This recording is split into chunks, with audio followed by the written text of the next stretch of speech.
kalagsamaan sa Santa Cruz sa among mga kaaway. Sa kalagsamaan sa Joseph, sa Espiritu Santo. Amen. Ginoo sa Kristo, Diyos sa tao matuod, mabubuhat, tungod sa pagka-Diyos mo na ipagmapukanimo labi sa matanan. Musa nagpasulakaw na payamo tungkol sa lako sa pumasala na kanan. Sa bugos kong kasintahan mo nagkasala sa palikon na dili na makasala pag-usap.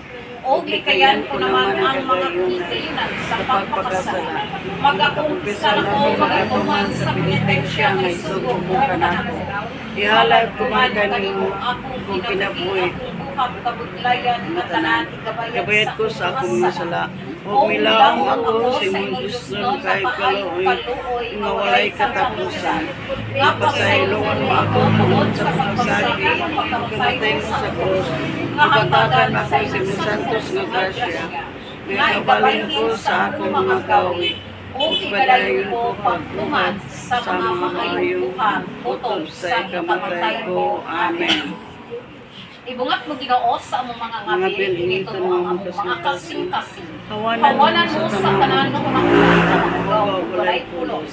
Hayagan mo ang among salawutan o pagdasig mo ang among kabuton. Aron sa tibuok na mong kasing-kasing, pangadjion na mo kinisantos na rosaryo sa mga kaaging santos nga pagpasakit o pagpakamatay. Uban sa mga kasakit nga mapait santos nga inahan. Ang mahal na Birhen Maria, gunggun kami sa imong Diyos nun na kaambong, nga mabuhay ka maghahari sa walay katapusan. Amen. Maluluyon o yamot nga Isos, tanawa sa imong mga maka, mga kalag sa mga bininyagan, nga namatay ta kung kanila namatay, kung isakit ka sa Kaluyayang Ginoo kalam ni Arlene. Kay Sus ko, tungod akong nagkanan, nga singot dugo, nga isingot mo dito sa huwer. Kaluyayang Ginoo kalam ni Arlene.